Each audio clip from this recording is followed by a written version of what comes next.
Bence büyük güç olmak demek ne demek biliyor musunuz? Karşılıklı bağımlılıkları yönetmek demek. Bugün ne Amerika, ne Rusya, ne Çin ordusuyla, büyük konvansiyonel silahlarıyla savaşa girerek büyük maliyetler ödemek istemiyorlar. Eğer bir 3. Dünya Savaşı olacaksa, hani bu 3. Dünya Savaşı ise eğer bir çatı, bir çadır olarak bunun bence ana kumandalarından biri sosyal medya, teknoloji veya siber güç olacaktır diye söyleyebiliriz. Yeni dünya düzeninde küresel güçlerin mücadelesi nasıl olacak?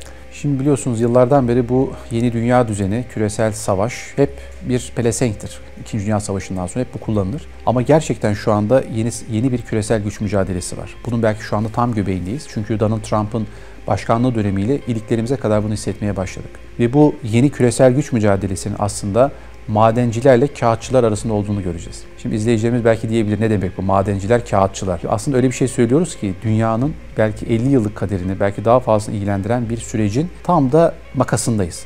Kırılma noktasındayız. Bunu niye söylüyoruz? Çünkü artık ekonomik ve jeopolitik rekabet uluslararası ilişkiler yöntemlerinin bizim okuttuğumuz o geleneksel yöntemlerin artık çok ötesine geçmiş vaziyette. Yani savaş dediğimiz değerli madenler nedir bunlar diye sorduğumuzda altın, gümüş ve nadir toprak elementleri. Şimdi nadir toprak elementleri size çok yakın gelebilir. Niye? En son Donald Trump ne dedi?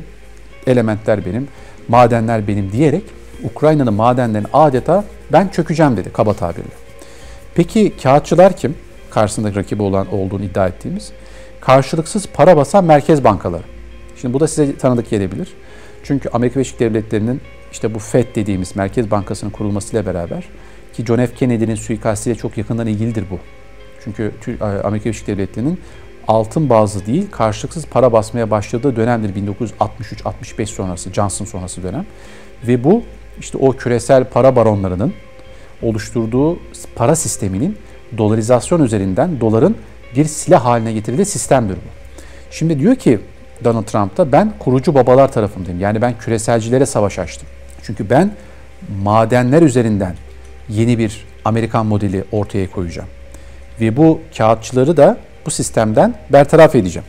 Şimdi burada Donald Trump'ın işte Çin'le, Rusya'yla bir şekilde diyaloglarını iyileştirmek veya bu değerli madenlerin olduğu coğrafyalara bir şekilde var olmak için de bu söylemini geliştiriyor. Şimdi madenciler kim? Şimdi maden olan aktörlere bakalım. Birincisi Çin. Nadir toprak elementlerinin yaklaşık %60'ına sahip olduğunu görüyoruz Çin'in.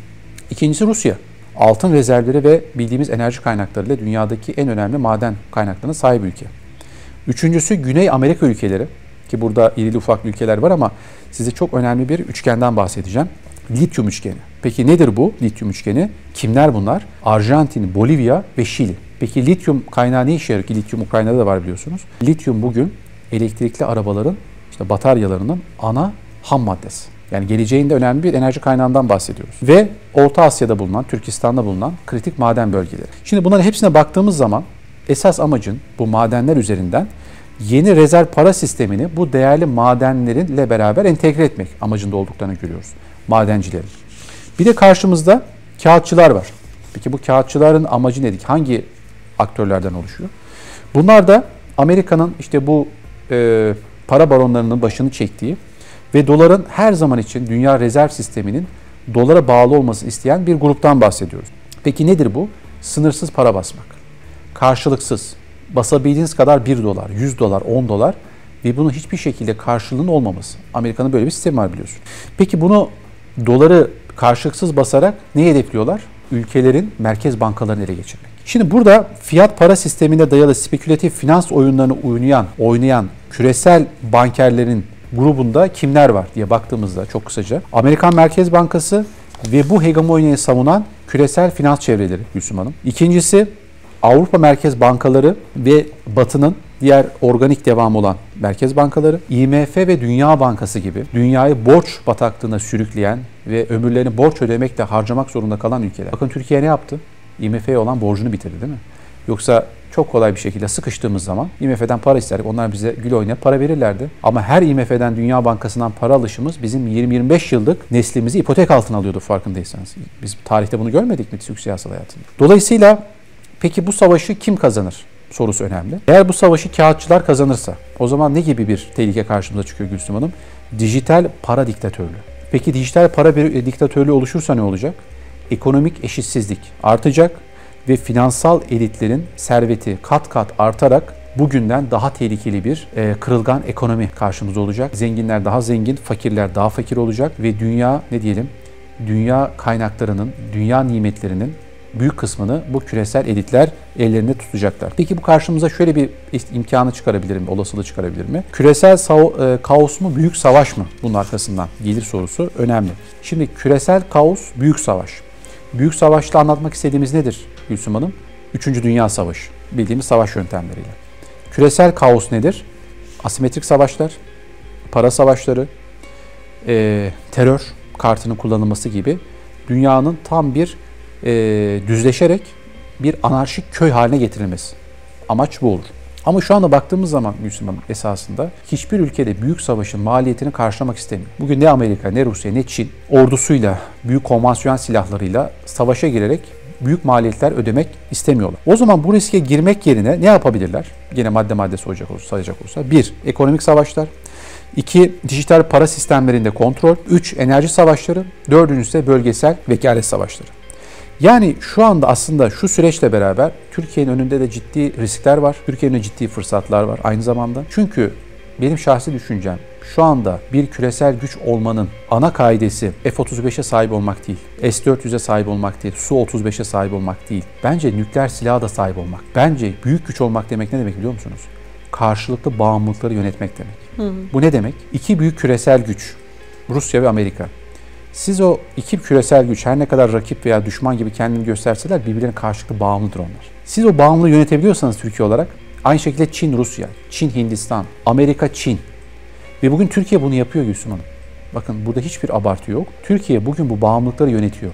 Çünkü Şangay görüşmelerinde, Avrupa Birliği koridorlarında, NATO toplantılarında, Birleşmiş Milletler toplantılarında sürekli bir Türkiye ismi geçiyorsa, Fransa'nın ünlü televizyonlarında Türkiye savunma sanayinde artık Avrupa'nın en büyük, dünyanın en büyük 10 ülkesinden biri oldu diyorlarsa ve Türkiye bugün kendi Kaan'ını, Atak helikopterini, İHA'sı, SİHA'sı, insansız deniz aracı ve silahlı insansız deniz araçlarını üretebiliyorsa, işte bu sizin milli kalkınma hamlenizin artık sahadaki başarısının siyaseten de mühürleneceği bir aşamaya doğru Türkiye'yi getiriyor. Yani Türkiye artık her zaman masada olacak çünkü tarihte bize hep menü aldılar biliyorsunuz.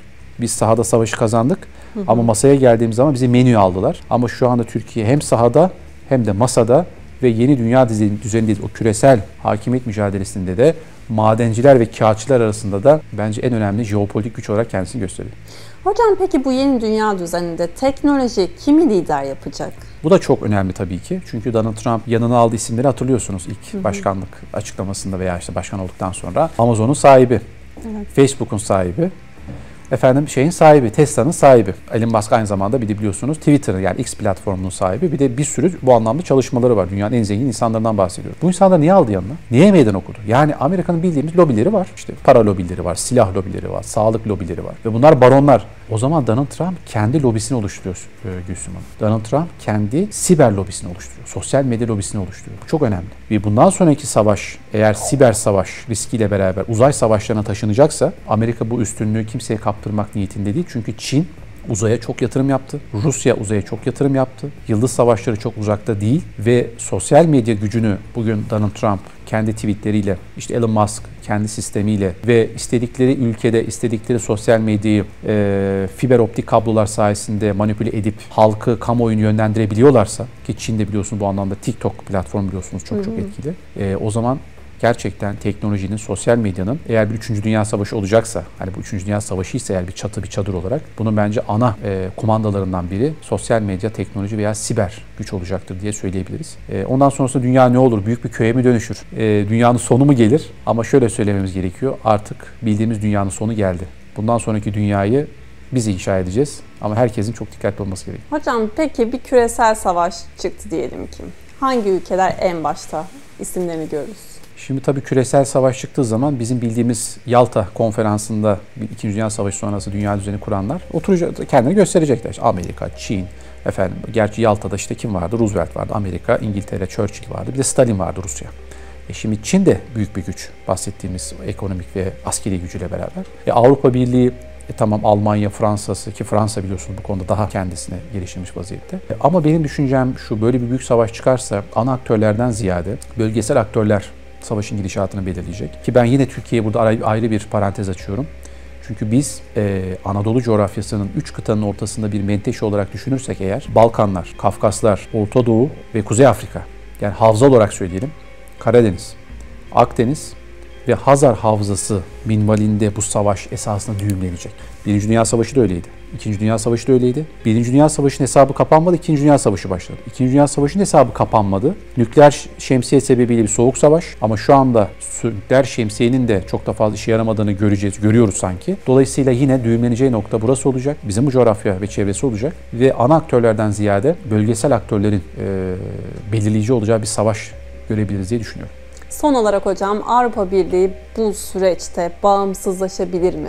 Avrupa Birliği biliyorsunuz zoraki bir nikah. Aşk evliliği değil. Almanlar, Fransızlar, İngilizler tarihi olarak birbirlerine her zaman düşmanlık beslemişlerdir. Hatta Napolyon, ünlü Fransız komutan Rusya'ya yürürken İngiltere yüzünden Rusya'ya yürüdü biliyorsunuz. Kaybetti Rusya Savaşı'nı. Hatta en son Putin bir şey yaptı biliyorsunuz. Oraya bir gönderme yaptı. Çünkü diyordu ki Napolyon, İngiltere'yi çökerteceğiz. Bütün Avrupa, Rusya beraber hareket edelim, ambargo uygulayalım, İngiltere'yi çökertelim. Ne oldu? Çar, İngiltere ambargoyu deldi ve İngiltere ticaret yaptı. Napolyon da sen nasıl böyle bir şey yaparsın dedi, Rusya'ya yürüdü. Şimdi bu psikoloji hala var. Yani Almanya, Fransa, İngiltere, zaten İngiltere Brexit'ten çıktı biliyorsunuz. Ama zaten Avrupa Birliği hiçbir zaman için bir gönül birlikteliği kuramadı. Ekonomik bir birliktelik kurabildi. Eurozone üzerinden birliktelik kurabildi. Ve bundan sonra Batı Avrupa Yarımadası'nın bir siyasi, ekonomik entegrasyonu tam olarak sağlaması çok zor Müslüman. Aşırı sağ yükseliyor. Aşırı sol yükseliyor. Ekonomik kriz derinleşiyor. Enflasyon artıyor. Ve Avrupa'nın silahı yok. Yani Avrupa'nın bugün kendisinin büyük bir harpte savunacak silah envanteri yok yeteri kadar. Ve bugün Türkiye'ye dönüp acaba Türkiye bize yardım eder mi? Türkiye bize acaba mihmandarlık yapar mı? Sancaktarlık yapar mı? Şeklinde bir algıları var. Yani bunu hep kendi televizyonlarına söylüyor. Bizim Türkiye'den diye söylüyor. Bunu konuşmuyoruz. Dolayısıyla ben Avrupa'nın ileriki yıllarda ne kadar birlik olacağını, ne kadar dağılma ihtimali olabileceğini, ama bence yeni bir bölgeselleşme süreci başlıyor. NATO dağılabilir, yeni bir Birleşmiş Milletler kurulabilir. Bu ne demek? Yeni bir Yalta demek, yeni bir Bretton Woods demek, ekonomik sistem demek ve Türkiye burada bence tamamen kendi öz değerleriyle ve öz politikasını, misak-ı millisiyle parlayan bir yıldız olma ihtimali de karşımızda duruyor. Ama bütün riskler, bütün çevre coğrafyamızda hala mevcut. Bunlara da dikkat ederek bu süreci çok yakından takip etmemiz gerekiyor. Çok teşekkür ederim hocam. Çok sağ olun. Ben teşekkür ederim.